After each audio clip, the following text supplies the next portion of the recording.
Okay, Shabbat Shalom to you, those of you in the room. Baruch Hashem Yahweh for the Sabbath. As you know that there's still, in America, there's still a vote count going on regarding who is to become president. And as the results are still not yet in, I'm pretty sure that there are a lot of anxious people in America who are concerned about elections and various other things. However, as I said to you last week, as I stated that we want to have a just government and we want to have fair government that doesn't just work for America in general, but also is fair to the world as well around us. Now, I am not really one for making sides. I simply look at the stars. I call out, when I need to know something, I would call out source energy, Yahweh, the God of Israel, and I'll ask him what the result will be. And Rabbi Kefa and me, we had a conversation about 4 months ago, and I said to Rabbi Kefa that I had actually made inquiry. The president, at that point in time, election, I guess, campaign was still going on by both parties. And so I said to him, I said, my results are showing that the Democrats are going to be in power. And Rabbi Kefa said to me, when you make your inquiry, ask who is going to be the next president. I said, okay. So I made the inquiry, and Joe Biden came out as the next president. Rabbi Kefa, you're my witness to that particular conversation we had. And today we are seeing in front of your eyes what's going on is Joe Biden's going to be the next president.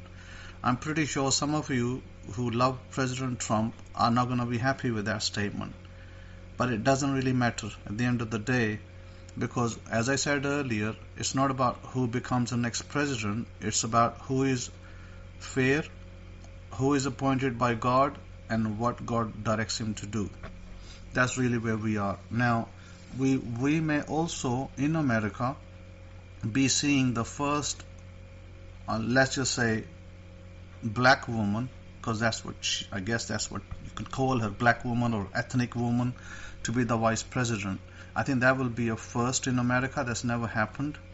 Now, she does have a Jamaican father and an Indian mother, so she's a mix of the two races. Whether you call her black or whether you call her Indian, it again doesn't really matter, because she is of the ethnic minorities, and she will be the next vice president as well. So let's just get this reality in. And I know that some of you might be thinking, there's been corruption and they try to bring other people into power. Personally, I don't believe in that.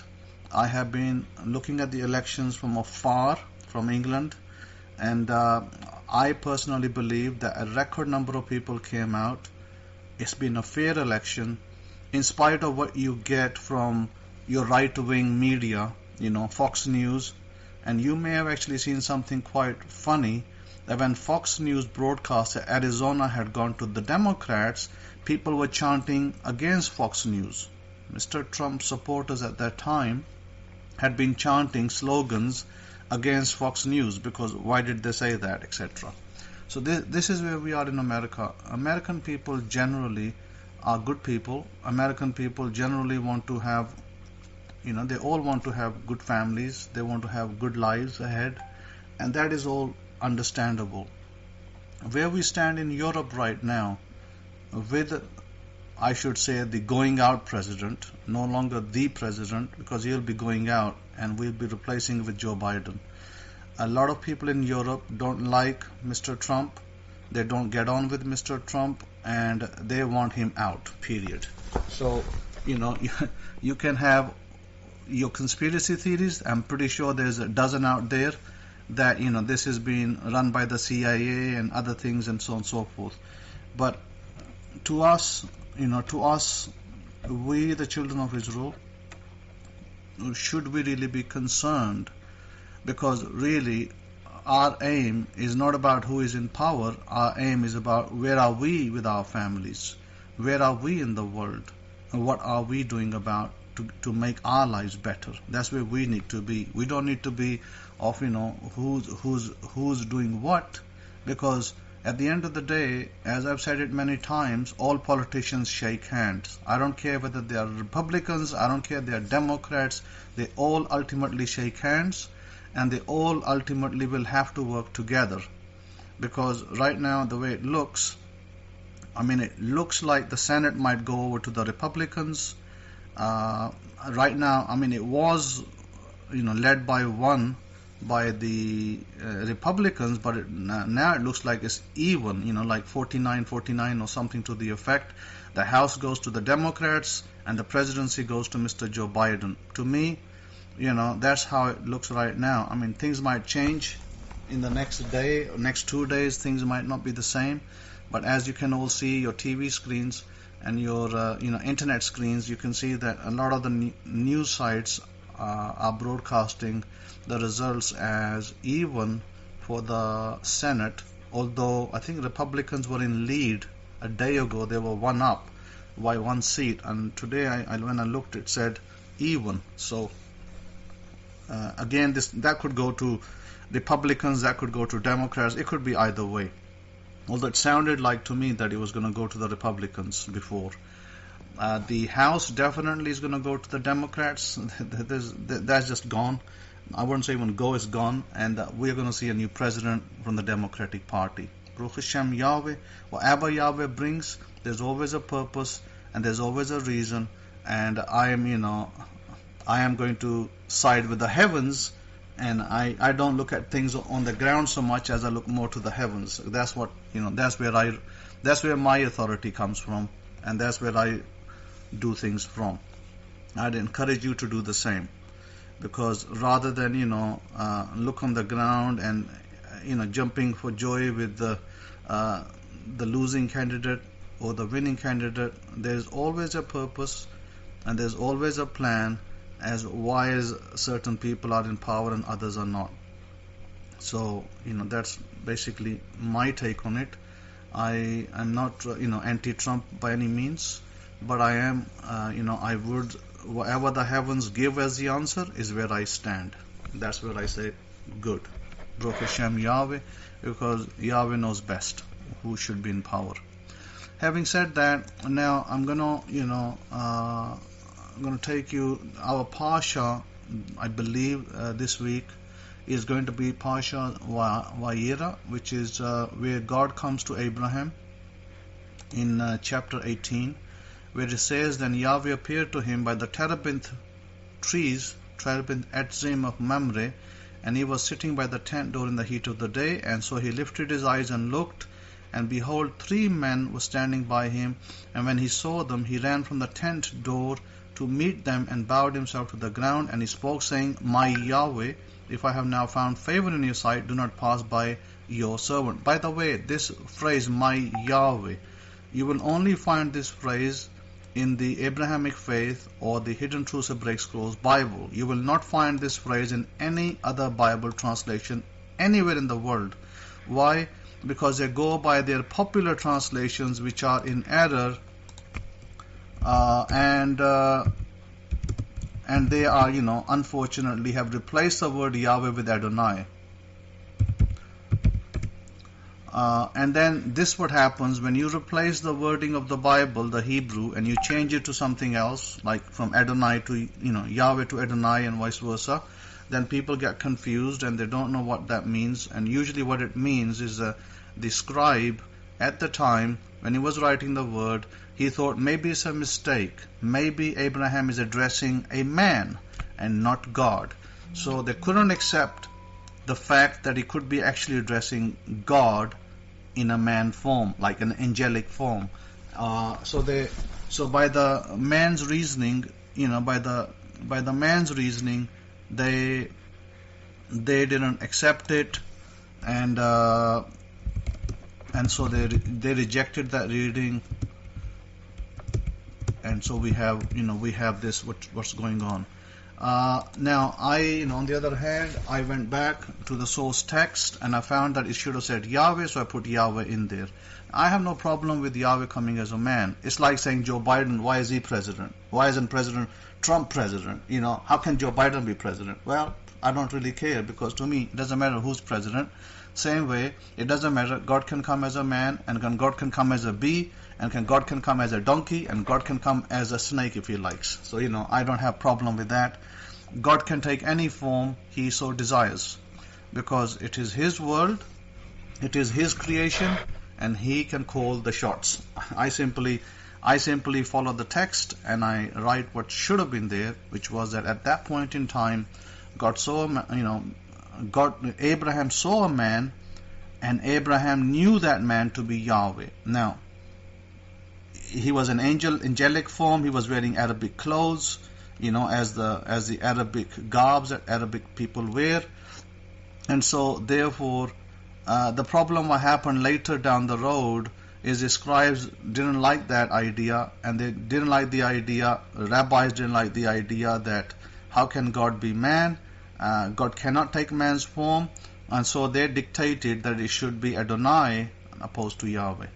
Now, and that's therefore in your Bibles, today you see the word Lord, and you don't see the word Yahweh. But then again, you don't see the capital word Lord, you see the lowercase, which means that they taken it from Adonai. We don't need to go into the politics and the history of this, as we all know, some things were modified for palatable sake, because other people didn't like it.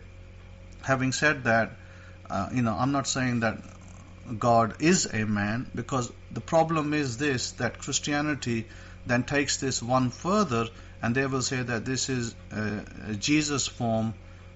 This was Jesus back then. Abraham met Jesus. They try to tie it up with the book of John, where Jesus is saying I am, the wording I am, and then you use that to then try to link it back and say that he said before Abraham was I am. So there, then there's arguments about, well, who did Abraham see? Did he see Jesus? Did he see God? Well, clearly in the text, Abraham is calling out the name Yahweh. He is not saying my Yeshua. He's saying my Yahweh. So any intelligent man, woman can deduce that whatever type of man he saw, he called that man as an angel, or as a person, he called that angel the acronym or the name Yahweh. So again, what's important is not so much what he saw, what he didn't saw. What's important is that he had the power of the universe, is presented himself or themselves as a angelic man form, and Abraham was happy to see that, and Abraham then proceeded to, it was the Passover. He proceeded to do the sacrifice of not the lamb at this point, it was the calf. He sacrificed a calf. He made the necessary bread, unleavened bread, and we are going to go to that future, that past model of the calf. We're going to go into that in the future. We're not going to be sacrificing lambs, by the way. It will be a calf in the future as well. Future temple. That is if you, if you believe that there's a future temple, which I personally believe there will be, and it will be a calf that will be slaughtered, sacrificed, and not a lamb. Because the problem that happened later down the road, as 2000 years ago, that Christianity turned it all around, and they made it look like Jesus was the one and he's the lamb. And so everything you see, you pick up a brick and they see Jesus, and Jesus is everything. Jesus is God, Jesus is Lord, Jesus is, and it goes on and on. And right now you can find debates on internet that are all about Jesus. So that's basically where we are with the Jesus model. Having said that, that's argument. I don't think that argument we're going to change, because that argument's going to continue probably till the third temple is built up, and we probably go there and maybe still be having that argument. Yeah, Rabbi Kefa is saying that they pick up a taco here and they see Jesus. Yeah, of course, I don't think the argument's going to change. I think that argument is going to stay, and I think that we're going to continue to argue about it. Not that we are going to do it. Christians and Jews generally are going to continue this debate and argument of who did Abraham see, or who is God, and is Jesus God. Pointless argument, but that's going to continue. We, as the children of Israel, are only interested in right now, what's going on right now, where are our lives, and how do we make our lives better. So I wanted to take you to a meditation session, which I believe will be very beneficial for you. And I wanted to take you to a conversation that Jesus of Nazareth had with Nicodemus, and the conversation was, I will take you to John chapter 3. Let me just fast forward to my Abrahamic-Faith scrolls, and we can maybe get there. Let's see, John chapter 3. And the conversation went something of this order. It says, there was a man of the Pharisees named Nicodemus, a ruler of the Yehudim, ruler of the Jews. The same came to Yehoshua by night and said to him, Rabbi, we know that you are a teacher come from Elohim, for no man can do these miracles that you do except Elohim be with him. Yehoshua answered and said to him, Verily, verily, I say to you, except a man be born from above, he cannot see the kingdom of Elohim. Nicodemus said to him, How can a man be born when he is old? Can he enter the second time into his mother's womb and be born? Yeshua answered, Verily, verily, I say to you, except a man be born of Mayim and of the Ruach, set apart spirit, he cannot enter the kingdom of Elohim. Okay, so we'll stop here. That was a very interesting discussion that Jesus of Nazareth had with Nicodemus, and Nicodemus obviously had a question, and Jesus never refuted that question. Note that Jesus did not say, no, you can't do that, what you talking about, what do you mean? He didn't make any of those accusations. He simply said that unless you are born of above, you cannot enter the kingdom of God. Now, Nicodemus actually went as far as to say, can we enter the mother's womb again? That was a question. Jesus did not refute it. Can you do that? And that's where my meditation is centered today. The answer is yes, you can actually do that. And you might be shocked, and those that those that have already left us, there were some people over here that probably didn't like my comments about Mr. Trump leaving the office. And that's what's going to happen, by the way. Mr. Trump is leaving the office, and Mr. Joe Biden is coming. He's our next commander-in-chief, and we need to respect that. So, having said that, the Arab world right now, let me give you a little bit about the Arab world. Right now, the Arab world is up in arms, and they are probably pissing in their pants. So, this is literally what I'm telling you is happening over there, because they I got some new policies are going to be coming up that are not going to be favoring them. So the Arabs, their wars that they started with Yemen, especially Saudi Arabia, and the other things that Saudi Arabia did. Saudi Arabia probably right now, the MBS over there, who is the Mohammed bin Salman, who is the leader in control, I'm pretty sure he's having sleepless nights right now. Because Mr. Trump's not going to be holding his hand and saying, don't worry, you'll be fine, you won't be labeled a murderer because you killed Khashoggi. You see, this is what's happening. This is politics. In politics, leaders do wrong things and they are protected by other leaders because of whether it's to do with business or whether it's to do with power or whatever else. So this is why I can tell you that right now, Iran is very happy, and right now, Saudi Arabia is very unhappy. And by the way, this is what's happening in the Middle East right as we speak.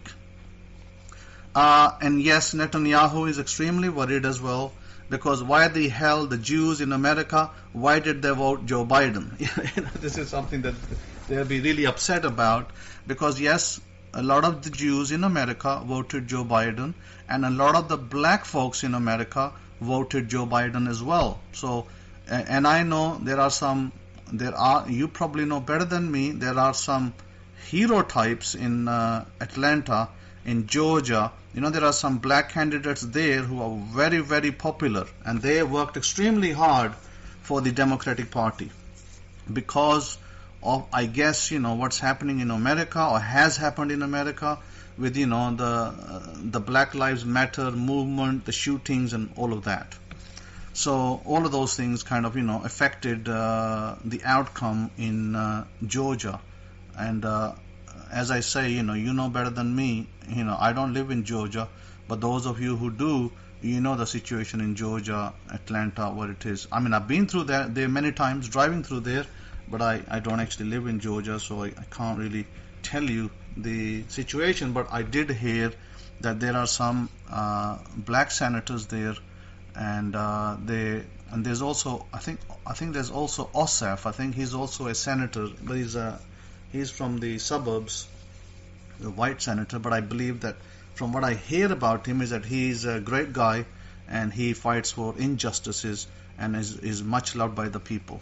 So there are people like that around the country, and so great. I say great for America, Baruch Hashem. If you're fighting for justice, you're doing the right thing, thumbs up. You're the right man for the vote. So having said that, I wanted to take you through this meditation that I recorded today, and then I will tell you about it a little bit more of why this is such an important recording that I made about how do you enter back into the mother's womb. Because if you can enter back into the mother's womb, what does it actually mean? See, you can enter your mother's womb. Yes, you all can. And if you take yourself back to before you were born, before you had this body, because this body that you have is not really you. This body is the food that you ate. This is, all as a result of what you ate. All those tacos and all those McBurgers, that's basically where this body comes from. And having said that, if you imagine if you were back in your mother's womb and you were a baby and you were not having the regular breathing.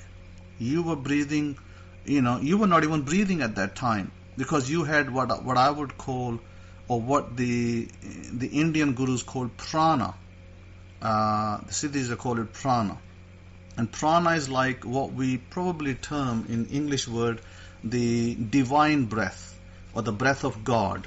Because remember, the Bible says that God breathed into man, or God breathed into Adam, and Adam became a living soul.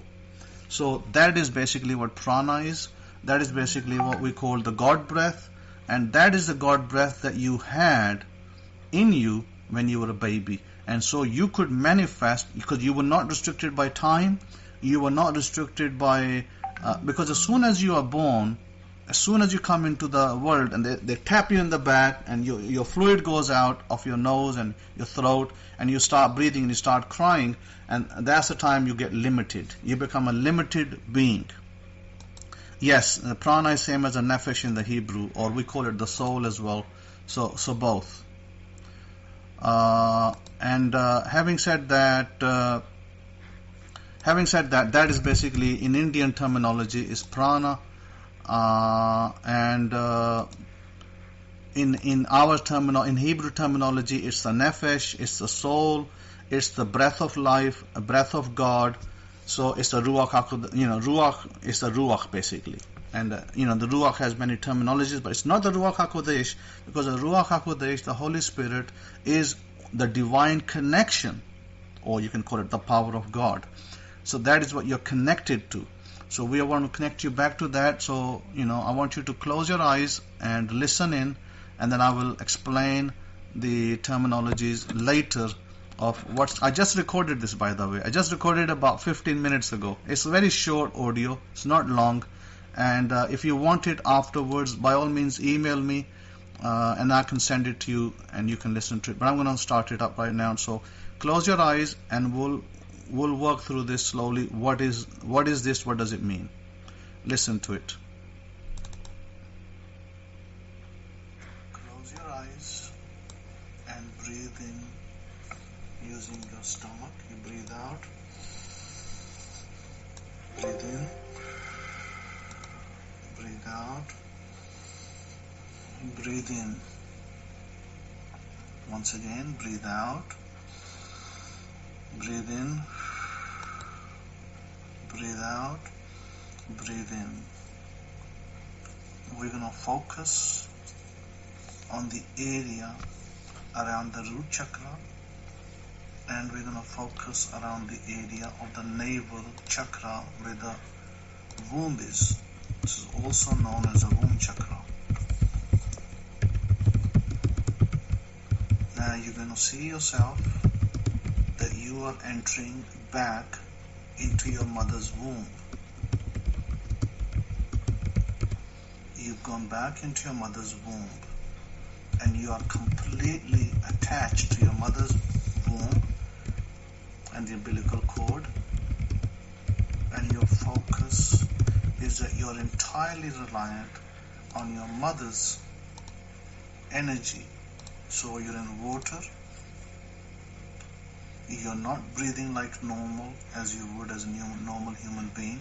You're breathing as a baby in a mother's womb will breathe, entirely detached from reality, entirely dependent on your mother's womb, and you're exercising the power there. Here you're going to look and you're going to see yourself surrounded by the color red, which is a color from the root chakra inside the mother's womb. You are totally connected to the divine source, which we know as the source energy that is called God from above. You're connected to God. You're not using your traditional breath, because if you use your traditional breath, that's when you limit yourself. You are now unlimited. You're connected to God directly. This is what we term also in the biblical terminology as a Ruach, or the Holy Spirit, Ruach HaKodesh. This is where you have access to the Ruach HaKodesh, the Holy Spirit, and you see yourself there. You're going to hear the primordial sounds.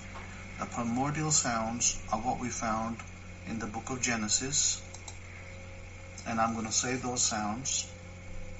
I'm going to say one word, one letter at a time. Bet, ba sound, ba, ra, shin, ta, ba, ra, a, la, he, Bereshit bara Elohim et hashamayim wa et haaretz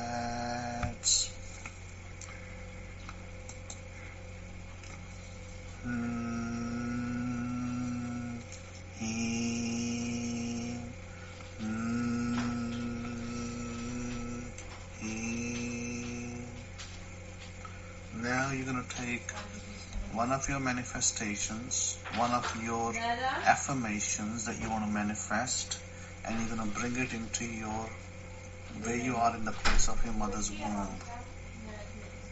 Whatever it is that you're desiring to manifest, we will imagine together,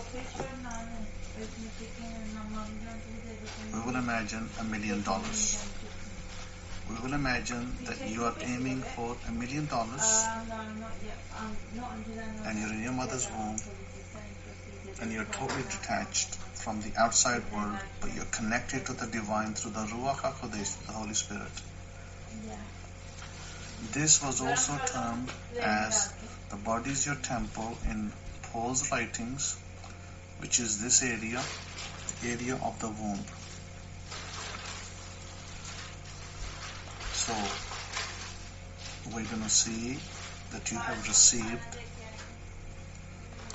You're in your imagination, in your mother's womb, you're totally isolated, you're totally protected, you're totally connected with God. And you're going to see that you have received the $1 million. You have produced it, you have received it, it's in your bank. And you are having a conversation. You're going to fast forward into the future. You're going to have a conversation with your friends, one of your friends or a relative, and they are giving you congratulations. And they're saying, congratulations that you received the $1 million. And you're saying, thank you. Indeed, I have received the $1 million. Thank you, thank you. And I intend to use it for good things. Good things will come out of this $1 million. I intend to use it for the good, for myself, people around me. You're going to thank your friend. You're going to repeat this again. The friend is congratulating you. You're receiving the thanks. And you're telling your friend that you're going to use this money for the good, for yourself, and for the people around you. And you're grateful that you've been given the opportunity to do that. Thank you, thank you. Tuda, tuda, tuda rabba, tuda rabba, tuda rabba. Thank you, thank you, thank you, thank you very much. At this point, you open your eyes and the exercise is complete. Close your eyes. Okay, so and breathe in. So we are done with that exercise, and if you want that meditation session, I can always send that to you, because there's a little bit noise in the background, but that's not a problem. I can send that to you. Now, that doesn't necessarily need to be with just $1 million. You could do it with if you desired a new house, you can do it for a new home. You desired a new car, you can do it with a new car. And by the way, the method is what I call a trial basis. Trial basis meaning that it's under test. And I would like some of my students to take this up, and I would like them to test it out in their personal lives, and I would like them to report back of success, whatever they applied to. If you can apply it and tell me if that was successful for you, I'd definitely like to know. Now, the reason why we go to Bereshith, the first chapter of Genesis, because that is a building block of the world, the planets that we live in, the world that we live in today. That is a building block. That is why a lot of people argue about 6 days of creation, or 6,000 years, or 6 billion years. This is why we do not look at that aspect of creation. We are more interested in not how many years it took or how many days it took. We're interested in the primordial sounds that you would, as a baby, you would hear certain sounds in your mother's womb, because you don't have a full vocabulary of A to Z. As a little child, you're only going to have certain primordial sounds, and they're going to affect you as a child. And as you grow up, this is why they say, this is why we read in the New Testament where it said, be like little children. That, by the way, is actually a what I call a golden tip that Jesus, Rabbi Yeshua, he gave this to his disciples, and he said, be like little children, because you can inherit the kingdom of God if you're like little children. What does that actually mean? It means that if you act like a little baby, little child, you have completely oblivious to the world around you. You're oblivious to logic, mathematics, and all of that, because they just hinder you. They limit you. So when you become like a baby, you have access to the divine source energy. When you can tap into the divine source, that is when you can create. So in order to be like babies, you go back into the mother's womb, and you're at a point of creation.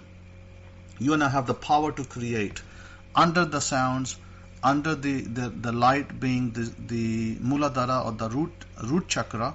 And sure, I will send that to you, Simha, and anybody else that wants it, just email it to me. Email me your email, then I can just reply back and send it on to you. So as a baby, you're at the best time of creation. So we really need to understand that Yeshua's words, Yeshua became so many things to so many people, but really his teachings When he was teaching stuff that should have been primary stuff for us, we totally, took it for something else and just ran away some other direction. We now need to come back and understand that Rabbi Yeshua was a Torah teacher. He was teaching manifestation techniques. He was speaking words that meant something, but a lot of the church and other people have turned it into something totally different. So we need to come back from there. We need to understand that, and this is where we're going to come into our understanding, because as I told you last week, that original Judaism, Torah Judaism, today is totally misunderstood. People think it's to do with standing with your talits on and wearing your phylacteries and chanting, or at least praying the Siddur prayers that you are all accustomed to. But Torah Judaism is totally different. It's not what you are taught. In fact, there are other things that I can teach you from the Hebrew Bible, which are primordial sounds, which I spoke about last week as well. They're very powerful, and they have creativity ability. They are creative in nature. Means that with those sounds you can connect back to source energy. You could call source energy God. You could call source energy universe. You could call source energy Yahweh, Elohim. Call him whatever you want to. But really, source energy is where creation is. And source energy is extremely, extremely powerful. I have experienced it in my personal life. And, as I have said to you, that in order to get closer to God, you have to spend more time with God. And that means you have to spend more time with yourself. If you don't spend time with yourself in aloneness, you will not be able to connect back to God. You simply, in this hustle bustle that we live in today with families around us, it's very difficult to connect back to God, source energy, under the influences that we are in. But if you really want to connect to God, you have to separate yourself. Rabbi Kefa will probably tell you that 5 years, 6 years of his life, when he was alone, when he didn't have nobody around him other than the dog, he was probably able to better connect with God at that time and hear God. In order to hear God, you have to really have some moments of you time. So, what you need is a U vitamin. There is such a thing as U vitamin. There was a little joke that was being sent around in Pakistan, and there was a little video, and in this video this man says, honey, I need U vitamin, I need you. She said, what did the doctor say? He said, the doctor said I need U vitamin. Darling, I need you because you're gonna, I'm missing you. It was basically a joke. Simply meant that he was just impressing his girlfriend.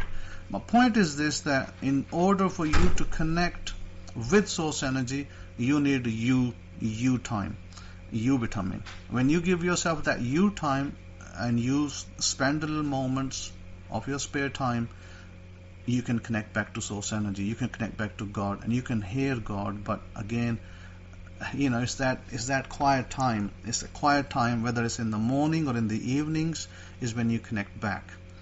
And I keep saying, and I'll keep telling you, that although it's difficult for everybody to get up at those times, like time between 3 to 5 is a good you time. Time in the evenings, late at night, midnight, beyond, is a good you time. That's a good time to connect back to source energy. And maybe you can do it in the afternoons if you are, if you find it difficult to do it in the evening and the morning, do it in the afternoon. That's okay as well.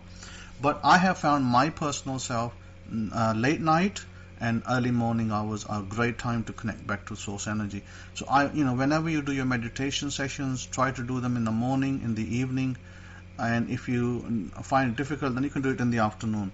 Having said that, the whole idea, Eddie, you're asking, Kohen, what about sleep hours? Do you think the concept of 8 hours or more than 6 hours is true for good health, or just a belief? That's, by the way, a belief. It's not true. It is not true. And I was speaking with somebody and I said, you will lose 20 years of your life if you're going to sleep 8 hours a day. You will entirely lose 20 years. Let me give you a small testimony, Eddie. When I was living in England, I used to sleep about 3 to 4 hours every night. I used to be up early hours in the morning to late, and I used to go to London to work, and I used to travel 2 hours in the train from my town to, what they call the city in London, where I used to work, and I used to spend 2 hours each way, and my sleeping time entirely at that time was no more than 3-4 hours a night, because I used to be up really late, like 2 o'clock in the morning. I used to be up, and you remember I was translating the Bible as well, and took me nearly 10 years to do that project.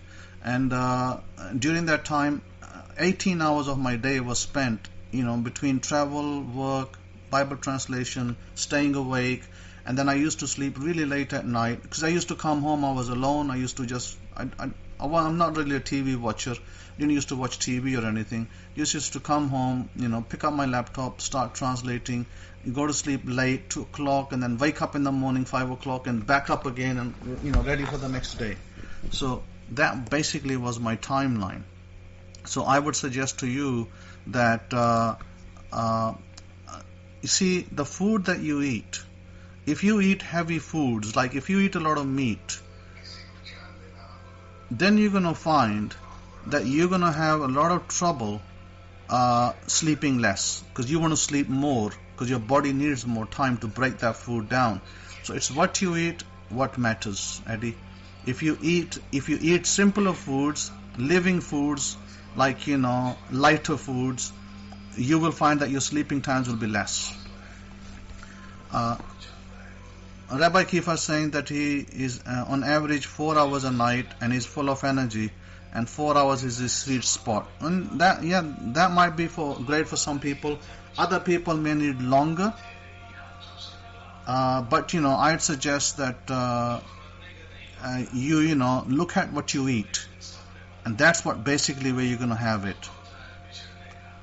Okay, so with that, I'm going to say that I'm going to pass it to Rabbi Kefa, because I don't want to give too much information at this point. There is another exercise, there's another some information that I have that I'm working on, but I will give that another time. But right now, practice what I gave you, and then if you have results, please come back and tell me the results after the meditation.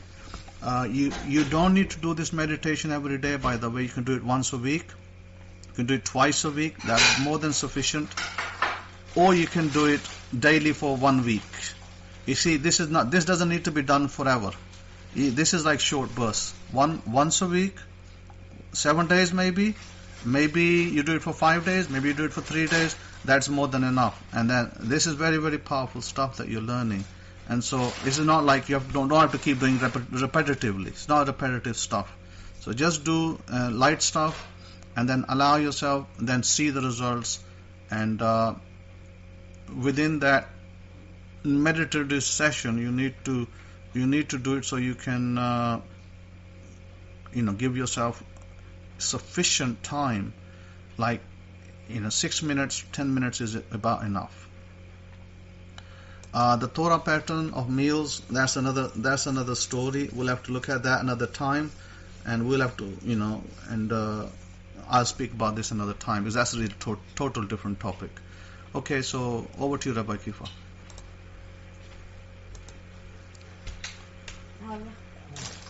Thank you.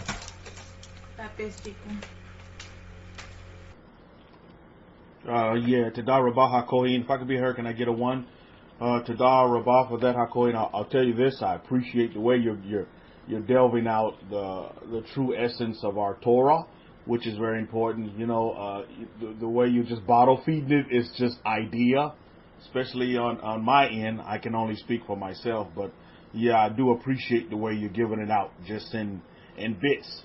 But these bits are just powerful, and I think that's very important to understand and to observe, because this is a total paradigm shift. Our whole way of thought process, the way we think, the way we live our lives, the way we really begin to have that relationship with ourselves is so vital and important. And you have long life on this earth. There's no rush. Don't let logic tell you have to rush into anything. I want you all to understand that, family, because logic will creep in and your ego will creep in and tell you have to play catch up and you have to rush everything. No, you don't. And this is why I see the formula that Hakohen is taking us now as the children of Israel is to slow us down, and just feed it to us. Breastfeed it, bottle feed it, and just at a slow drip rate to where we can tolerate it, we can understand it, we can digest it, which I think is awesome. And Todah Rabbi for that Hakohen. I truly believe that it will be more palpable for the family this way, and beneficial, and be beneficial to our lives going forward as we are in these nations dealing with all of these situations that are going on in each and every individual nation that we're in. And not to deal with their situations, but to be there to be a light in these situations. And you have to guard yourself and be very careful in these nations, Mishpahah, that you're not sucked in and distracted and sidetracked and all these events that are occurring in these nations be stumbling blocks in the way of what you need to do for your family. And that brings me to this point. I tell you, I'm so grateful for the fact that we have the government of Abraham. That's I thought about that all this week. With all the events that are going on here in this government and in governments around the world. Governments around the world, there's always events and, there's always things that are going on in governments. But, to be in the government of Abraham is such a benefit and a blessing. And it brings peace, it brings joy, and it gives you a foundation, as Hakohen was talking about, that cannot be broken and cannot be shaken. As the proverbial storms may come, winds may blow, but you will not be moved if you have adopted and embraced the true essence of the government of Abraham. And that's what we're getting. And I've been having a lot of conversations this week with folks that really don't have that grounded effect. And they come at you from different angle, but yet they come at you from the angle of Abraham. But my question to them was, because they love to talk about, and my barber, he's one of them. My barber, he has this mentality that he's preparing himself for eternity, or he's anticipating eternity, but at the same time, his focus is so much on eternity that he's not living an abundance of a life now. So, and he's big, of course, most religions are going to be big on the New Testament as they know it. And so I was really trying to explain to him about talents, about the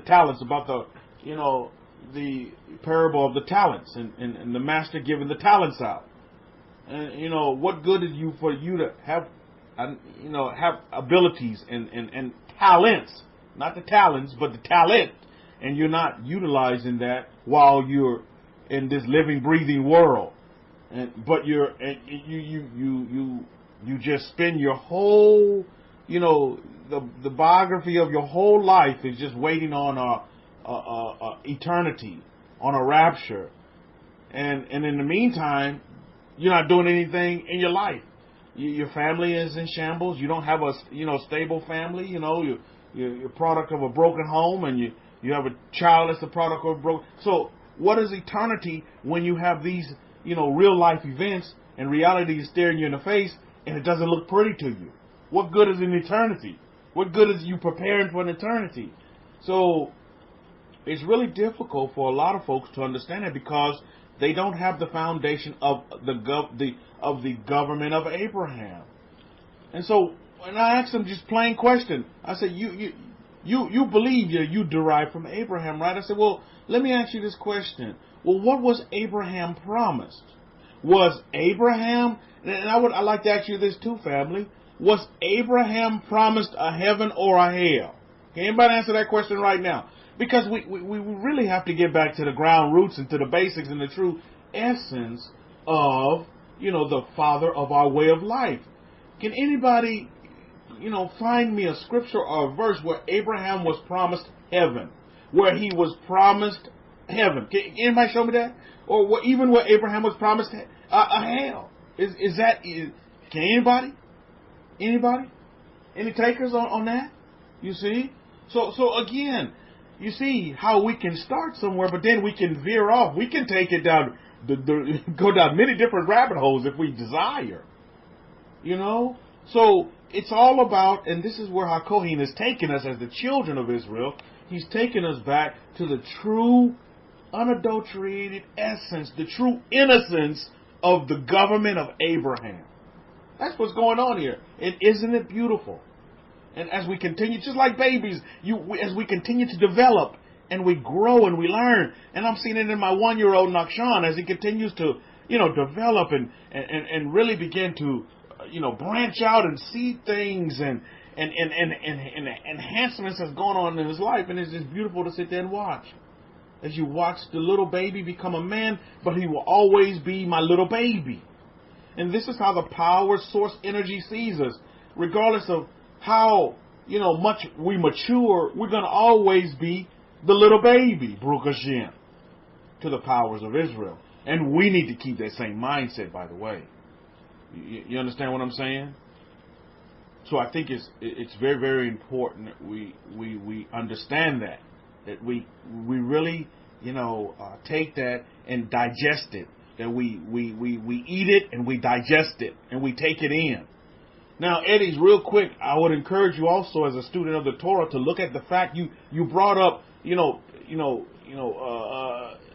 schedules with foods and things like this.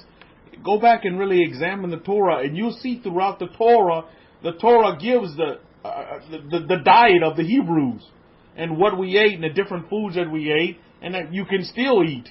That would be beneficial to you. And if you notice that a lot of the foods were, really healthy meats and a lot of meats and vegetables. And HaKohen is absolutely right with the diets, because East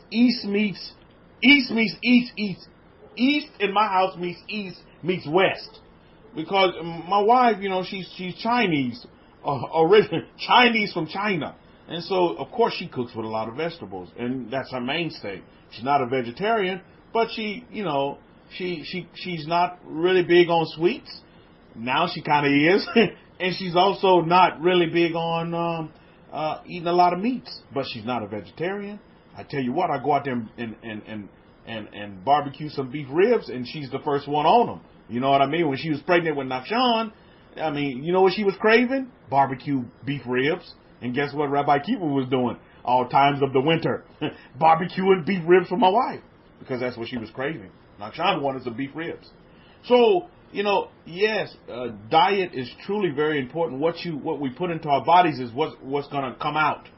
And I would encourage us all to, put a little garden in our backyards and begin to grow our own herbs and vegetables and things like that. Because I tell you, it's nothing like eating your own vegetables that you grew in your garden or your backyard. There's just nothing like it in the world.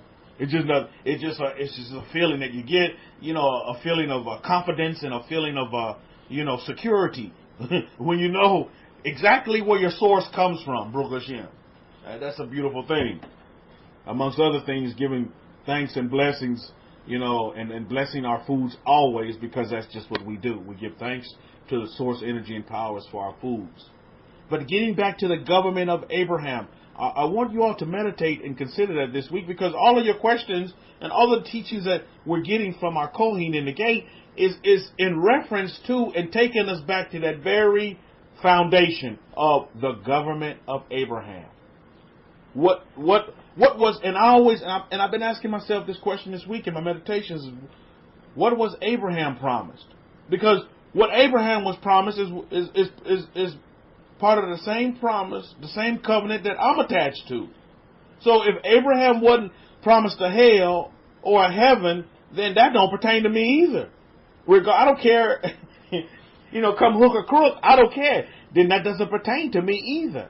And so when we look at this, and I tell you, this parsha, when we look at this parsha, Vayera, my goodness, it's chock-a-block, jam-packed with just so much stuff that, so many, different peeling away at the layers of that onion that, you just can't cover it all in the session. And we don't need to. But what we need to do is dissect and really get to the true essence, the pure essence of the government of Abraham. As some in Judaism consider him the first Jew. You know what I mean? Abraham was the first Jew. So what was Abraham doing in some people's interpretation? And then when you look at Abraham, which I really like to do, and examine Abraham, because if there's an Abraham, who taught Abraham? Who was before Abraham? And you look at the mentors and the instructors and the teachers that Abraham or Abram at the time associated himself with and connected himself with and attracted in his life, and you'll see why Abraham is considered the father of our way of life. It's because he had some great teachers behind him. My goodness. You know, Abraham was taught by Shem. He was taught by Noah. Think about these things. Lived with them for many years and was brought up by, the people, the people that landed the boat, Baruch Hashem. So Abraham has an insight. A lot of people don't see that. They think, Abraham was just an old common man. No, Abraham had a lineage of great teachers, advisors, instructors. Now, I submit to you, and I would argue that Abraham was a human being as well. Abraham was a human being as well. And he had weak points, just like we all have weak points. And that's a part of being a human being. Is that, we may all have weak points, and that's okay. As long as you can recognize them and begin to work on the weak points. And with the correct tools and the correct techniques, those weak points can become strong points. Right? I guarantee you.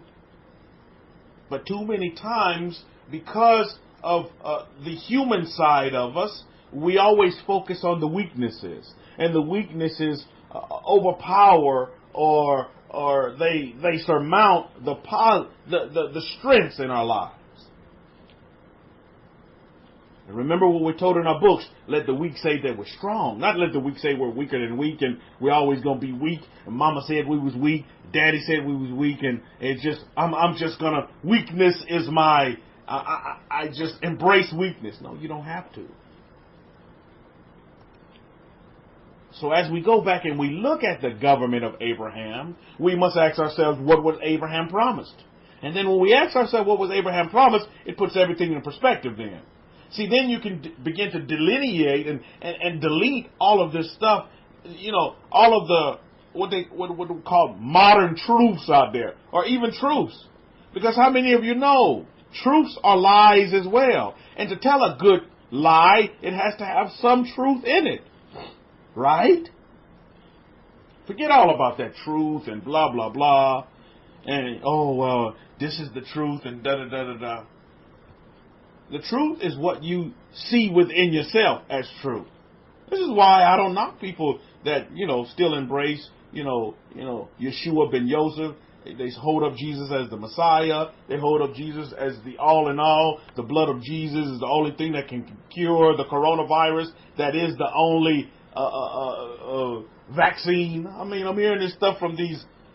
They get these Jewish names. They pull these names, the Hebrew names, out of our forever books, and then they start, giving you these truths as they see them. When all they are just a bunch of lies and hogwash, pig water. So you begin to drink the pig water before you know it. You don't know whether you're coming or you're going, and you never see anything manifested in your life, and you're not seeing, you have no structure, no order in your life, and you wonder, well, what the heck is going on?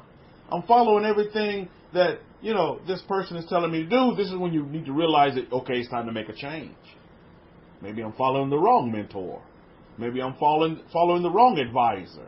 Maybe I'm following the wrong teacher. I need to go somewhere else where I can get what? Results. Because at the end of the day, you want what? Results. I want results in my life.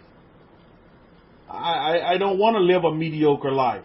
I was not promised a mediocre life, right? Because Abraham wasn't promised a mediocre life. What does the government of Abraham say? Somebody stated it earlier. Abundance, right? Who said? Somebody has stated that earlier. Abraham was promised abundance. Baruch Hashem.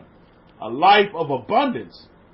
Not a life of mediocrity, of struggle, of lack. No. That's not in my vocabulary, family.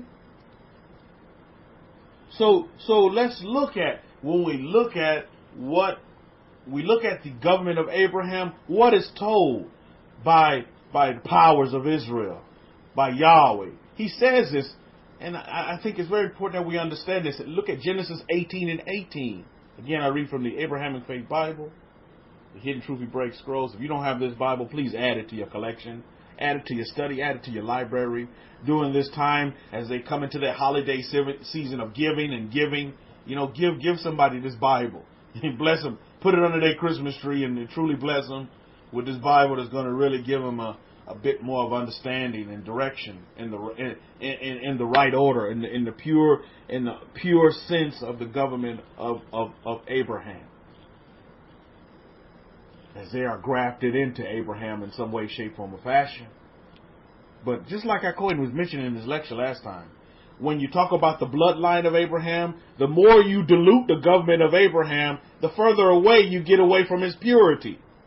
You see, the more pond water you add to the spring water, or the more you block up the spring water with rocks to where it cannot flow, then the water becomes less palpable and has a higher susceptibility of harm in your body as you ingest it, because all the impurities are not being filtered out. You know what I mean? So that's what happens as you begin to dilute the government of Abraham.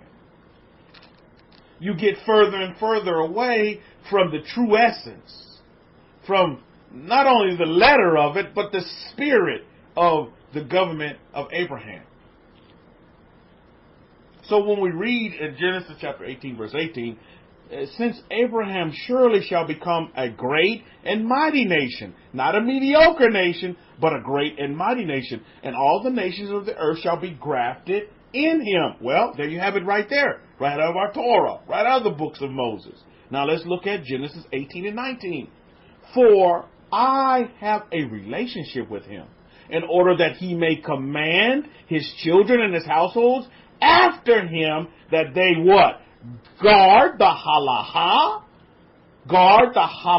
of Yahweh, and do zedekah and justice, that Yahweh may bring to Abraham what he has spoken to him.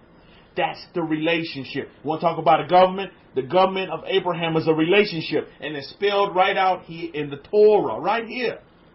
Now, juxtapose that with the government that you're in right now, and the nation that you're in. Note that when we look at the government of the Torah, the government of Abraham, it talks about, Yahweh talks about what? For I have a relationship with him in order that he may command his children. Look what it said. Didn't say go out commanding your neighbors. Didn't say go out commanding. Didn't say turn on Fox News and CNN and get your commandments from there. It says that he may command his children and his household after him. You see, the government of Abraham is all about the household, the family. How many of you are noting that? And I tell you what, that's where Chokmah, Mother Wisdom, has been established in Israel as we wake up out of our slumber. It's all about the family, Mishpahah. Hakoy mentioned this in his lecture. You need to be concerned about your family. That's it. Not about, politics and who's going to be the next president. Concern yourself with your family. Because regardless of who president, you still have to run your family. That's the government of Abraham. It's all about the family. Its focus is indeed on the family. Baruch Hashem. And that's what's being established right now, family. Is as we wake up out of our slumber and we come out of all that conditioning, you come out of that conditioning and you begin to see the purity of the government of Abraham and the covenants for what they really are. It's all about the family. And even after you, it's going to all be about the family. Imagine when Abram was just a little baby and he was being taught by Shem and he was being taught by Noah. What were they thinking? They were thinking, hey, we landed the boat. Now we have to reestablish the family. And now we have to have somebody, to pass this on to, students. I tell you, isn't this good stuff? Because guess what? We all are students as well. And we too have to pass this legacy, this lineage on. And it has to continue on. And the legacy has to continue. And I guarantee you, that was one of the main focuses of Noah. He said, okay, the boat has landed. I don't know how much more time I'm going to have on this earth. So this knowledge, our heritage needs to carry on after me. You get it? Beautiful stuff, isn't it? So they begin to shape and form who? Abram, Baruch Hashem. Begin to equip him. Begin to teach him the necessaries to continue on the legacy. Beautiful stuff. And it all starts where? With the family. That he may command his children and his household after him. That they may guard the halacha of Yahweh. Well, what's the halacha of Yahweh? That's what we're being taught right now in its very pure essence. In its very fundamental, foundational level. The halacha of Yahweh and do zedekah and justice. Not protest. Say anything about protesting? Protesting who angry and upset. Who's going to be the next president of these Gentile nations that we're in? No, we're not to do that.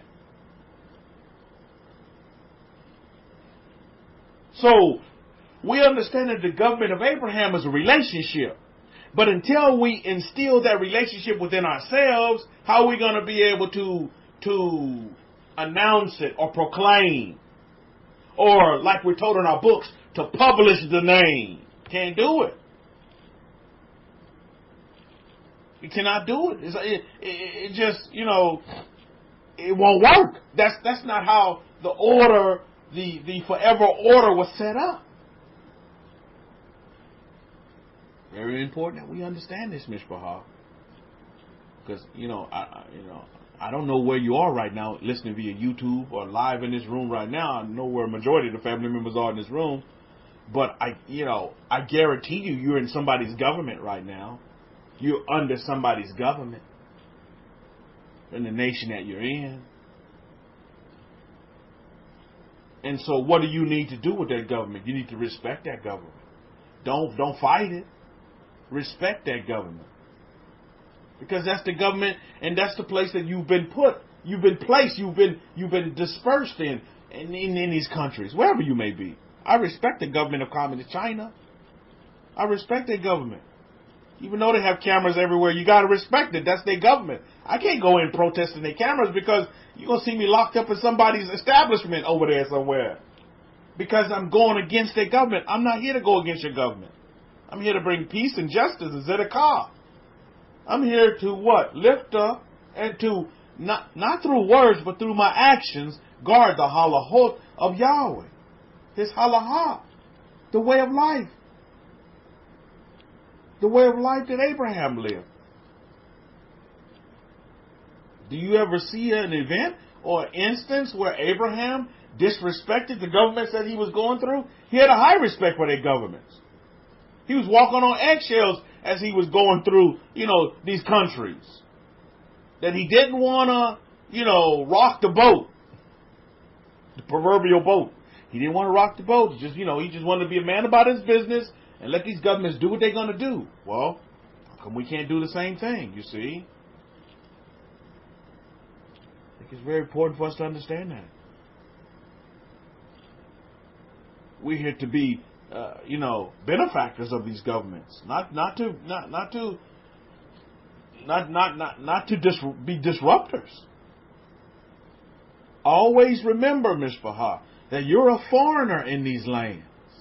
You're not here to reestablish these lands as Torah lands. Oh, no. That's not our mandate. That's not our remit to do so. You know, get that thinking out of your head. Take that super Hebrew cape off, because that's not your role. That's not your place. This is not Israel where you are right now, unless some of you are in Israel. And even if you are in Israel, they have a secular government as well. Very, very secular government. That's not a Torah government in Israel. Far from it. So, where should our focus be? Our focus should be, our energy should be on our families, Mishpachah. But just like Hakohen said in his lecture, we have to guard against being pulled away from the government of Abraham and being pulled away into worry and strife and bitterness and anger on what's occurring in our governments. Oliver, you in the room? I know you are. I have a high respect for the government of France. And if they say, look, the people have a freedom to speak and say whatever they want to say, hey, I respect that. That's their government. So you can't have religions coming in and saying, well, your government stance is against our religion when the religion is in that government. You get what I'm saying? So I totally have a high respect for the government of France, because that's the government that, everybody in that nation is underneath. So you have to respect the government. At the end of the day, keep your religion to yourself. That's not a religious government. Now, if you go to Iran, it's a different scene. Because Iran, their government is based upon, you go to Pakistan, it's a different scene. That's going to be, from what I'm told by Hakohen, that kill people on the streets for some of these antics that's going on there in France. They don't play that stuff, man. So it just all depends on where you are, your geographical location. But at the end of the day, respect their governments. Wherever we're at, we must respect the governments. I have a high respect for all their governments. But at the same time, I'm going to run and govern my family, not based upon what these governments are saying, but based upon what does the government of Abraham tell me to do. You see? Because the government of Abraham is all about family. Some people going to like it, some people not going to like it, but so be it. Let them go on with their likes and how they want to run their family. I've embraced the Torah of Moses, so I'm under the government of Abraham. Period. That's it. That's where the buck stops for me and my family. What do we read in our books? As for me and my house, me and my family, we will serve the Lord. Man, Christians love to quote that. But they have no clue what that really means at the end of the day. Because they don't understand and have the foundation of the government of Abraham. So we leave these nations to it. What do? You sit back and you pop your popcorn. And you sit back and you watch all this unfold. You're like, wow, man. Come on, man. Can y'all just get on with it? Can we just get on with it? Because if you don't get on with it, it doesn't matter, because I'm going to still get on with it. Me and my family, we're going to still get on with it. It's a beautiful, beautiful world out here. Beautiful countries out here. There's beautiful things you can still be doing. In the midst of, fear from corona, election worries and all that, so-called worries and all that mumbo-jumbo, and economy worries. I tell you, there's a lot of opportunity in this for those who are quiet and at peace within themselves. There's so many great opportunities out there. I've taken advantage of the stock market. With all this stuff going on, there has been some great stock market moves that I've taken advantage of. Baruch Hashem, building a legacy for my family. Whilst everybody else is wondering, well, who's going to be the next president? I'm over here making money, because me and money also have a great relationship. And our relationship will last forever. And money comes to me from all directions. North, south, east, and west, and in between. Baruch Hashem. Opportunities. This is where we need to put our focus. How am I going to use this particular event to make opportunity for my family, to benefit my family? For a very long time, a lot of these nations, I can only speak for America, but a lot of these nations have put the focus off the family. And they throw all these other things, to keep you away from focusing on the family. But if you note, what you're seeing today is a reversal. See, one of the benefits of the corona is it forced people to focus on your family, because it forced you to stay in your house with your family. And as I can attest to you, that's what's going on right now in the UK. in a form not as heavy-handed as before, but that's what's going on in the UK. That's what's going on in Germany. And a lot of other countries, even in America, a lot of these states are considering that as well. It's going back into another, what they call a shutdown, limiting and restricting. So it makes you stare. It's making humanity stare, themselves in the face and their family members in the face and say, okay, well, what do I have here? It's because everything's been so axillary. Take everything out. Get away from your family. Now, there's a coming back to the family now. Eddie's attest to you and tell you, there's a lot of these stocks that deal with, being cooped up in the house and being with your family that are just booming right now. Why is that? Because you have to focus on your family. The COVID virus has made you focus on your family. And make sure that the needs of the family are taken care of. This is ground roots, this is basic stuff. Is make sure that the needs of your family is taken care of. You don't believe me? Try to go to a Sam's and take all the toilet paper off the shelf. They'll tell you can't do that. Or Costco's. They'll limit you. You can't do that because, a lot of people, they're rushing to get those things to build up a stockpile in their homes to make sure they're taken care of. Before, maybe people weren't thinking like that, but the coronavirus has made people think like that, is to put your focus on your family. Regardless if you love them or not, you need to take care of them. So the government of Abraham is a government of a relationship, as we're told in Genesis chapter 18, verse 19.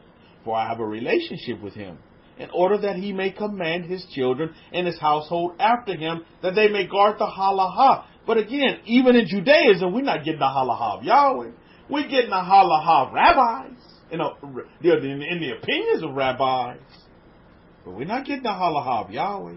Where do we go to get the halacha of Yahweh, pray tell? Well, you have to go to the priesthood, the sons of the sons of Aaron. They'll give us the halacha of Yahweh, and they'll give it to us in a way the way we can handle it. How many of you in this room right now consider yourself a child of Israel? How many of you, put up a capital C, you consider yourself a child of Israel? You consider yourself a child of Israel right now. You say right now? Yes, I'll attest, I'll affirm that I'm a child of Israel. Just offer your responses, by the way. For those of you who didn't respond, doesn't matter. You consider yourself a child of Israel. Maybe you can't respond. I get that. Some of you may be in travel. Some of you may just be listening. You can't, I get that. Sometimes I'm listening to some of my mentors and I'm like, man, how can I do that when I'm gowned up? I can't respond, but I want to. So I get it. I get you. I get it. But for those of you who can, you need to affirm it. You need to claim it. You need to take action on that. I'm a child of Israel. And tell yourself that. You need to tell yourself that every day, actually. I'm a child of Israel. HaKohen's lecture was all about teaching us about that too as well. Is that you need to tell yourself and you affirm that you are a child of Israel. Why are you making us affirm that, Rabbi Kefa? What's the purpose in that? Well, we're going to get to that in a minute.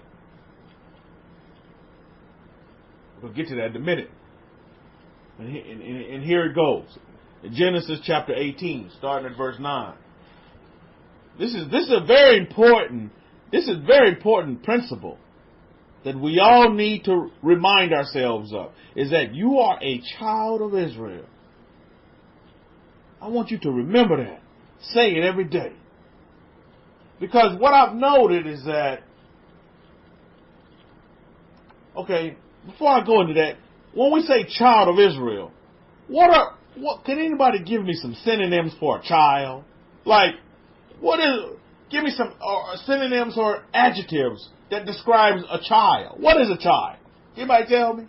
Give me some synonyms or even some adjectives that's descriptive of the word child. When you think of a child, what do you think of? There's no wrong answers here, but you may need to think about this for a minute. When you think about a child, what do you think of? What's the first thing that comes to your mind? What's the first thing that comes to your being when you think about a child? Lion Princess says innocence. Adidas says humble. When you think about a child, well, what's the first thing that comes to your mind? You all are thinking, and that's good. Thinking is great. When you think about a child, what's the first thing that comes to your mind?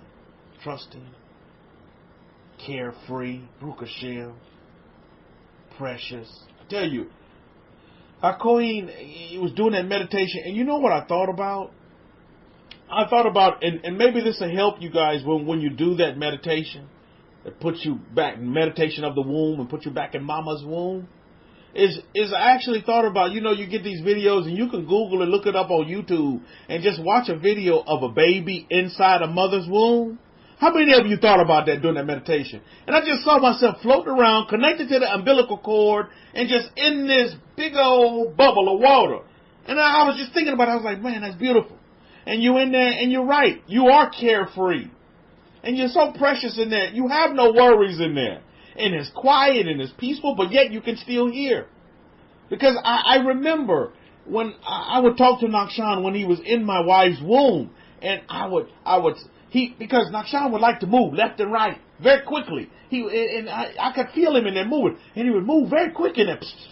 I was like, man, this guy's a superhero in there. But to calm him down, and he would do this like 2, 3 o'clock in the morning. And I would begin to say, Shalom, Nakshan, Shalom. I would begin to say that. And guess what? He would stop that erratic moving left to right. He would stop. And to this day, now that he's out of the womb, when he's like, kind of, rambunctious, a little bit upset, crying, I'll sing that same song. And guess what? Nakshan remembers and he calms down. I'll say, Shalom, Nakshan, Shalom. And he calms down. He'll stop crying. He'll get very quiet. And when he was in his mother's womb, he'd be moving, I'm telling you, he'd move like a little pea. And he's just moving left and right. He's moving left and right. Very, very fast. And my wife would say, honey, this kind of hurts. I say, okay. So I put my hands on her womb. And I'd say, Shalom, Nakshan. And he'd literally just stop. He'd stop. And I'm like, wow, okay. And I'd just talk to him. I would read to him in his mother's womb. And now what Nakshan does now that he's out, he goes to the bookshelf and he's pulling books off the shelf and he brings them to me and he wants me to sit him on his lap and we'll go through the book and we'll read the book. He doesn't have the patience enough to finish the whole page, so we're turning pages.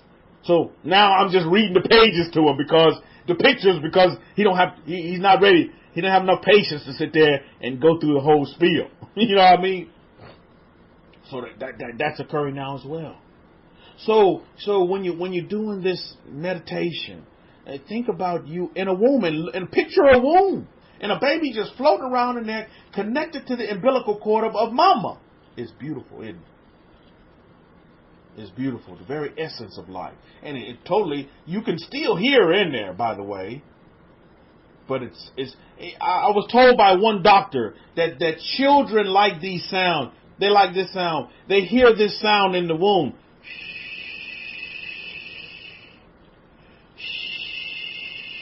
So when babies come out crying, and because this is a whole new thing to them, you make that sound,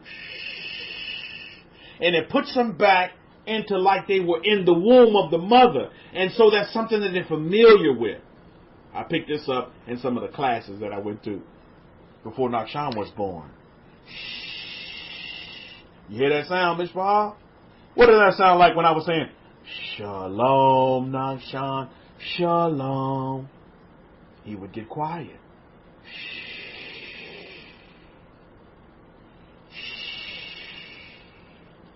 And do you know, aren't mothers even doing that today with their babies? The baby making all kind of noise, and in the doctor's office, what do?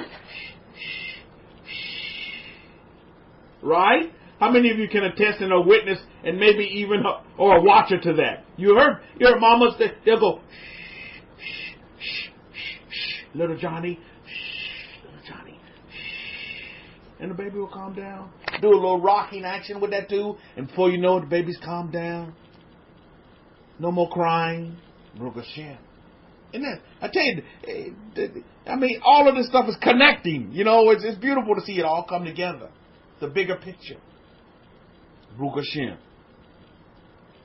So, yeah, I just wanted to put that out there with the womb situation. And you know what I think of when I think of a child. I think of a child being strong. Think of a child that they're young. They're just spry, full of energy, right? I'm finding out right now. I'm chasing Nakshan down now. He just run all over the place, getting into everything. Very inquisitive, very observant.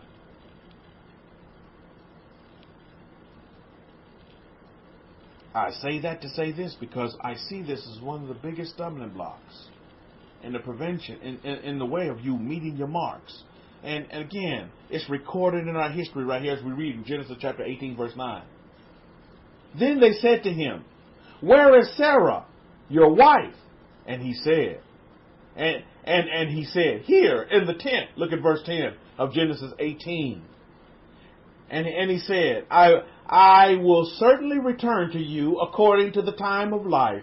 And behold, Sarah, your wife, shall have a son. And Sarah was listening in the tent which was behind him. Look at verse 11. Now Abram and Sarah were old, well advanced in age, and Sarah had passed the age of childbearing. Look at verse 12. Therefore Sarah laughed within herself, saying, after I have grown old, shall I now have the pleasure my master shall I now pleasure my master being old also? How many of you understand and see what the problem is right here? Can you detect the problem? Can you detect the energy that's going on here? The energy of life versus the energy of destruction? The energy of disaster? Do you see it? Can any of you sum it up in what I've just read thus far in one word? Can anybody sum that up in one word? Oh, man. Did I just cut us out? Did cut us out. Let me log back in. Let's get this log back in. Can any of you sum that up in one word? Let me get the room. All right, let's follow this room. Let's get the room. All right, I'm back. All right. Okay, we're back. Mishpah. Can any of you sum that up in one word? What I just read right there in that verse? What the problem was, or what? How you can negate yourself from a blessing or blessings is by using that word "old." I've heard that time and time again. That old word. That's why I asked you all earlier. Tell yourself every day that you're children of Israel. You're not some old lady or some old man. No, you're not old. Take that word out of your vocabulary. You're not old. This is the thing that brought them down. And you're right, Lion Princess, that logic. That ego telling them, oh, you're old. You're too old for that. And a lot of folks are proud of being old. Oh, I'm old and I'm proud of it. If that's you, then so be it. If that's the mentality that you want to have. How many of you want old mentality? because I hear it said a lot. Oh, I'm too old for that. I'm too old for this. I'm too old. I'm too old. I'm too old. I'm too old. Old. Get that word out of your vocabulary. Get it out. You're not too old for anything. You're not too old for anything. You're not too old. There was this old lady. I was in the store the other day with Nakshana in the basket, my handsome little son, and he's playing and we're talking and we're carrying on. And this old lady comes up to me and she says this. She said, wow, this is the most precious and handsome baby I ever seen. She said, you must be a proud grandfather. I said, no, I'm the father. She said, what? She said, you know what? Whatever you doing, keep doing it. That's what she said. She said, you must be the proud grandfather. I said, no, I'm the father, man. This is my son, in whom I'm well pleased. She said, wow. And she touched me on the arm. And she said, whatever you're doing, just keep doing it. It's because I'm young. And I'm going to always be young. Nobody going to tell me that I'm old. I said, you know what? I'm going to have 10 more just like him. She's like, oh, wow. And this woman, I tell you, I don't know if she was pushing the basket or the basket was pushing her.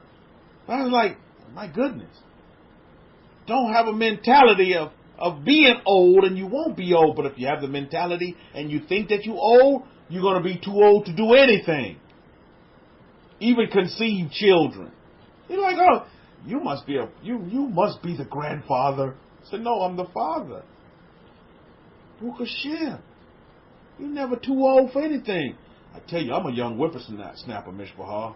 I'm 21. I'm going to always be 21. But it's just by the way some people think and their thought process. If you think you old, you're going to prevent yourself from doing a lot of things. Just like we see in Genesis chapter 18, verse 11. Now, Abram and Sarah were old. Well, what's old? Old is relative, right? Well advanced in age. What does that mean, well advanced in age? To me, that means they have a lot of experience. They know how to make children because they experienced at it, right? Well, if you say you're barren, who says you're not barren? What you say is what you're going to be. You see? What you say with your lips is what actions are going to be manifested in your life. If you say you're barren, then you're going to be barren. But if you say you're blossoming, then you're going to blossom. And you're going to produce and produce and produce and continue to produce. But don't come with this mentality, a womantality of being old. You're not old school, you're new school. It's not the Old Testament, it's the Forever Testament. See, this is why some Christians can't get beyond can't get to really the true essence of the government of Abraham. Because they call the government of Abraham old. Oh, why should I go back to that Old Testament when I have this new one? Do you see? And that's a stumbling block in their way. And this is why I wrote this down. Too old will prevent you from being young. Too old will prevent you from being young. You know what? I'm going to die young, Mishpachah. I was born young, and I'm going to die young. How many of you with me on that statement? I was born young, and I'm going to die young. That's just what it is. I'm not going to die old, Mishpachah. I'm going to die young. I'm going to leave. I came into this earth young, and I'm going to leave this earth young, just to let you know. Now, for those of you who don't want to ascribe to that, then so be it. I'm so happy for you. Go on and live an old life. But I desire to live a life of young and abundance, young and prosperous, not old and shabby. I'm young and spry. Baruch Hashem. Baruch Hashem. Somebody saying, Ken, let's remember that our child soul comes from our Creator that will return. Baruch Hashem. And believe me, when the Master returns, when Yahweh returns in all of His glory, Baruch Hashem, we'll return back to that forever ways, not the old ways, not the ancient ways, but the forever ways, and establish the government back in Israel, the government of Abraham. He's not coming for some old children. He's coming for children. He's coming for His children. He's coming for His children. He's not coming for some old folks in old folks' home. No, He's coming for His children. And His children will establish the government of Abraham back in Israel once again. And many governments will come and pay homage at certain times of the year to that government. Baruch Hashem, it's going to happen. Question is, are you going to be a part of it? Do you desire to be a part of it? Get out of that old way of thinking. Genesis 18:11 talks about, now Abraham and Sarah were old, very advanced in age. I call that, I chalk that up as experience. And Sarah had passed the age of childbearing. Well, who says so?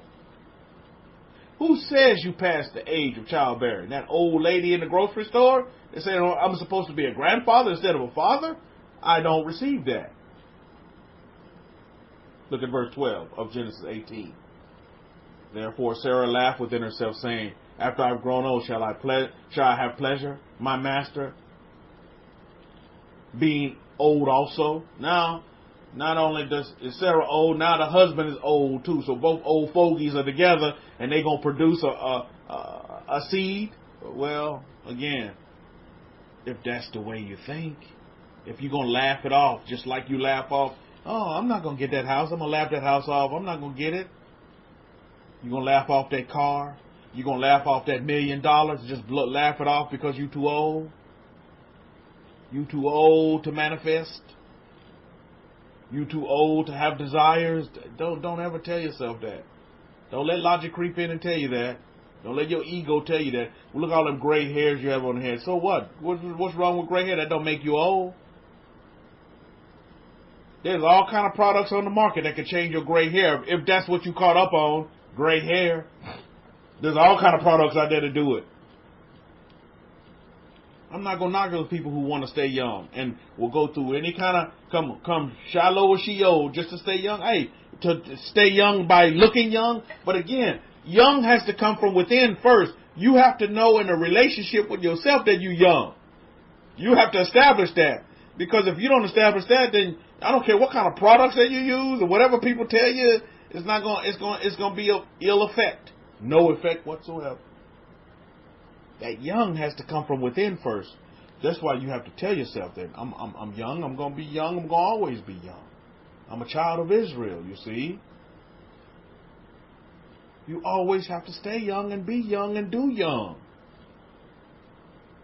Doing young means young. You know, you begat young. Young begat young.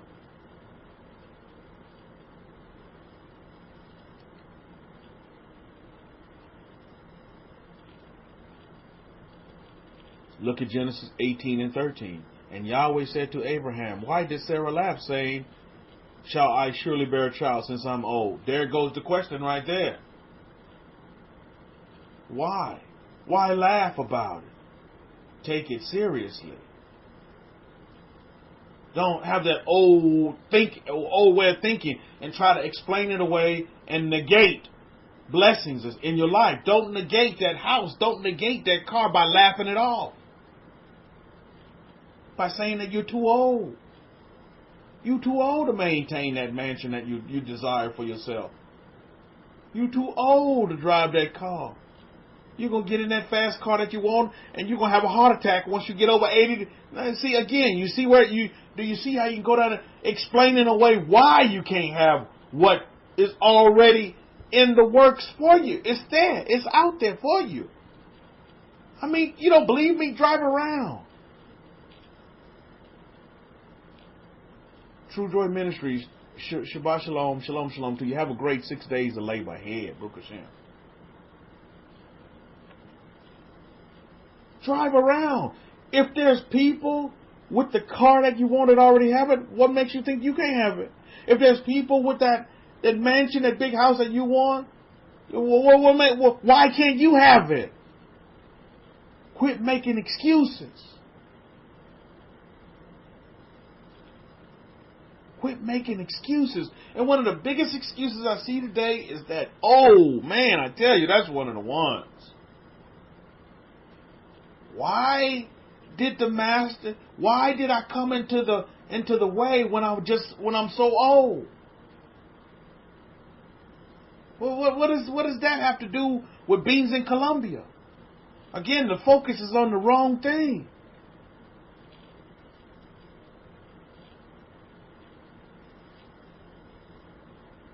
Powers of Israel wants us all to establish families. I'm telling you that at the end of the day. If you don't see that in our way of living and our way of life, then you're truly missing the boat. The establishment of a family doesn't have to do. Didn't say. And look at this testament. Look at this witness that we have recorded in our history. Sarah did have a son, Baruch Hashem. Abraham did get that heir that he wanted, Baruch Hashem. It happened. And they were, just like the Torah said, were supposed to be these old people. But when you begin to believe,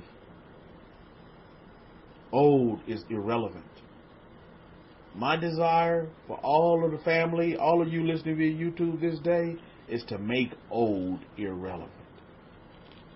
Right now, in some of our lives, old crops up as relevant. I mean, let's face it. I've heard this commentary this week. I mean, you know, America has over 350 million people. Now, to lead the leadership presidency, do you know we have two what they consider old men as president? And people been talking about this week. I'm like, wow. So what does that have to do with beings in Colombia? How old you are? Will you be effective? Were there results that came about it? But they're looking at, well, why? The commentary is this. Out of all the people here in America, why cannot the leadership of the presidency be of more of a younger age? You got both of these men, they're in their 70s. They're in their 70s. And that in America is considered old. Has anybody had that commentary heard to them? Well, we got two old men, so-called old men, going for the in their 70s. Can you not get? Does America not have any younger people than younger men and younger women in that can run for the presidency? You see, two old men, they're in their 70s. See, again, you have to make old irrelevant. You see, because you got to look at it this way. It's not only them running the country. It's them and everybody that they surround themselves with that they're going to delegate the authority out to. Eddie says, when I'm 70, I'm going to be a young whippersnapper. So be it. And so shall it be, Eddie, as you have spoken. Baruch Hashem. As you have spoken. You see, that's what it's going to be. I'm 21 forever. I think there's a store. I was in the mall the other day. They had this store called 21 and Forever. I was like, wow, that's a good place to go buy some clothes. 21 and forever. I'm 21 forever. Baruch Hashem. 21. 21. Some of you maybe it's 30 forever, whatever it may be. But my desire is for you this day is to make old irrelevant. In your affirmations, in what you are scripting, in what you are desiring and marking for yourself. Make old irrelevant. Because believe it or not, how many of you have realized old likes to creep up in your thought process, in your meditations, in your logic? Because you sit down and you begin to look at things, man, old will creep up real quick. And begin to tell you can begin to negate you. Don't let old negate you. Make old irrelevant. Because as you see, the testimony from our Torah, is that old is irrelevant. And you see this with Sarah, and you see this with Abraham. Beautiful history here about the birth of a son through two people who were experienced in age. Baruch Hashem. You're experienced. You're well advanced. You know, if you consider, if you're experienced in age, then that means you're very wise. Baruch Hashem. Because you know what I'm noticing is that people that have children at a young age, they're not experienced. And they run into all kind of problems. How many of you know what I'm talking about? You see these children having children, and that's not a good bedrock or foundation to raise children, because you got children raising children and nobody knows what the heck is going on. Nobody knows what to do, what to start. But again, when you get mature, experienced folks raising children, it's like everything runs smooth because the people are experienced and they know exactly what to expect. They know exactly what to plan for. And that just makes for a better environment for the family. When the matriarch and the patriarch are experienced. Not so much the matriarch, but the patriarch needs to be experienced. This is why you see a lot of these young chicks out here, they love to go they love to go in the hen house with a hen that's experienced, that's got some experience behind them, in his 50s and his 60s. Even, these young chicks are even shunning away from them 40-year-olds because they want a man with experience. They want to go into that rooster's house. What's the rooster that gets the most chicks? The rooster with the most feathers. Think about that for a minute. Cody's got some experience in this area. I mean, you think about that. He has some chickens, and I think he has a rooster as well back in the day, back there in Pensacola.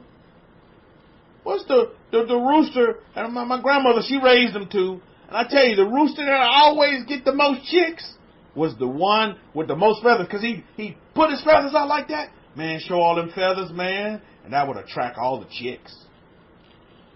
The chicks just coming in.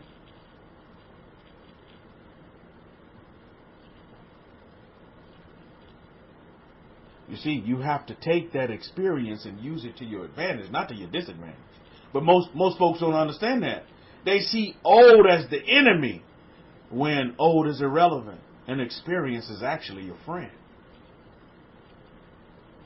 How many of you in this room right now, family, would say that you are experienced? You say, Rabbi, I'm experienced. How many of you in this room would say that right now? You say, Rabbi, I am experienced. Give me a capital E. If you say, Rabbi, I'm experienced. I've been around the block a few times. I'm very experienced. I've experienced a lot. I've experienced a lot in this world, in this journey that I'm going in right now. That is a great attribute to have on your CV. I'm telling you. When most folks look at CVs, what are they looking for? These companies. I'm telling you, some of the greatest companies in the world, they look at your CV, they look at your resume. What do they want to see? They want to see if you have experience. You'll get the job over the next man or the next woman based upon what? Experience. So don't ever see yourself as old. See yourself as experienced, to where you can tackle anything that's going to come your way. Anything that you desire for yourself can be yours, because you already have a one-upper, because you have more experience. And what is our going keep doing for us? He's given us more and more experience. You see? That's the key.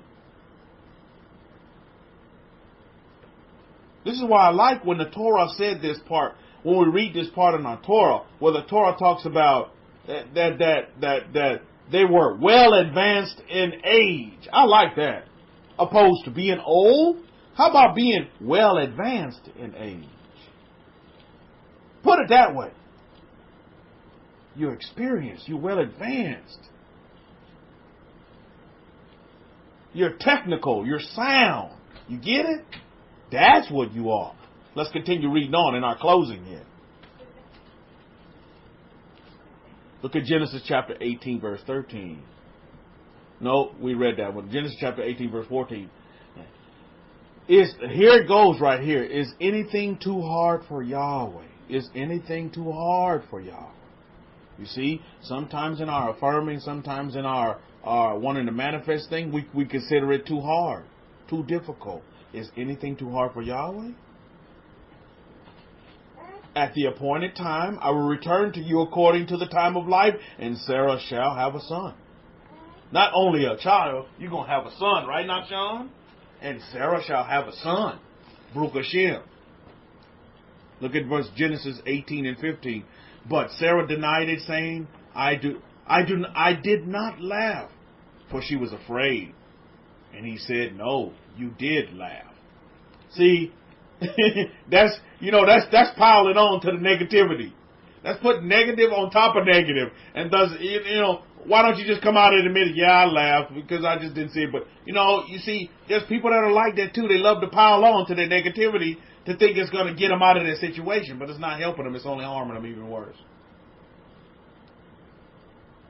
And as of note, that's one of the key things that we need to consider going forward is that, listen, when you understand that you wronged yourself, don't continue wronging yourself. Correct yourself. In your relationship with yourself, if you cannot correct yourself, how are you ever going to right your wrong? If you can't even correct yourself. And not willing to look, hey, okay, yeah, I did do it. Yes, I did do that because I just don't see it. Admit to it, and then what? But again, when you begin to pile onto your already wrong behavior, wrong attitude, you're never going to fix yourself. You won't see that blessing. You won't see the benefit. You won't see the increase. So we must consider that going forward. That's what we must consider. Don't see yourself as old. Old is irrelevant. It's not relevant. Don't make old relevant. See yourself as experienced, well advanced in age. That's a quality. That is a great quality to have, Mishpah. Right, Simha? That's a great quality to have. Well advanced in age. Great quality. Right, Adelia? Oliver? Am I correct? That's a great quality to have. See it as a quality. Don't see it as a hindrance. Don't see it as a stumbling block. Don't see it as I'm afraid of old. Don't be afraid of old. Because as we know, in Abraham came and is a great and mighty nation. And Yitzhak played a key role in that as well. Then we had Jacob. Then we have the 12 sons of Jacob. Right, Nachshon? It's beautiful, isn't it? But again, what do you accept? In your relationship with yourself, what do you accept? What do you accept? That's something that you need to ask yourself. What do I accept? What do I hold on to? The old and the fragile, or the young whippersnapper and the agile? Baruch Hashem. What do I accept? At your core, you need to make that decision for yourself. What are you going to accept?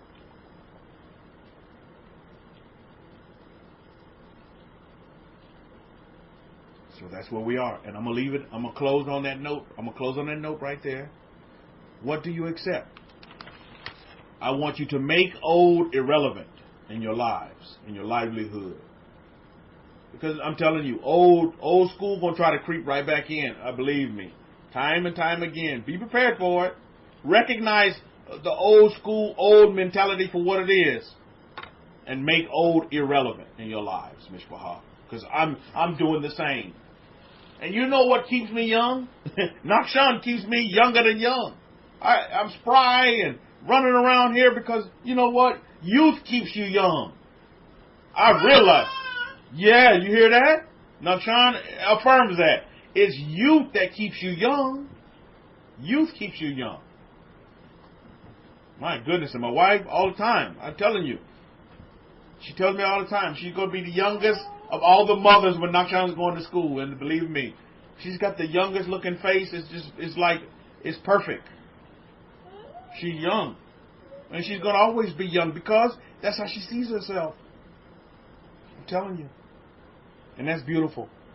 So on that note, we'll wrap it up. I'm going to pass it back over to our Kohen. Have a great 6 days of labor ahead. Don't concern yourself with all that mumbo-jumbo going on in your nations. Deal and establish your families. Make your families great. And greater than great. Be strong and be strengthened, Mishpachah. Over to you, our Kohen. Shabbat shalom and shalom shalom. Hey, listen, and don't forget to ask for that recording. So you can utilize that recording and recording of the womb and getting back into mama's womb. That is so beautiful. So beautiful. For the recording for you on YouTube, you can email shimoon63@yahoo.com. Shimoon, SHIMOUN 63@yahoo.com. For those of you on YouTube, you can get this and go through this technique and apply this strategy. And I look for results from all of us, Baruch Hashem. Because we're in it to win it, and we've already won. And you're experienced in your age, and you're young, and you're children of Israel forever. Forever, Mishpachah. Don't see yourself as some old fogey, because you're not. You're a young whippersnapper. Right, Eddies? Baruch Hashem. We give thanks always. Over to you, Akoim. Shabbat shalom and shalom shalom, Mishpachah. Shabbat shalom for that, Rabbi Kefa. So I'm going to close it, and anybody who wants the recordings, please just email at shimon63@yahoo.com, and you can have it. Other than that, we'll come out next week and speak about some principles that I've been working at and results, and then I'll be unleashing some more very, very important information. In the meantime, continue to manifest, continue to look after your families, and do all the great work that you can whilst you are here in this world, and you're here for the good that you can do. Hashem Yahweh, because as the Torah says, Abraham's family, Abraham's children will always do good. Shalom, shalom, Shabbat shalom.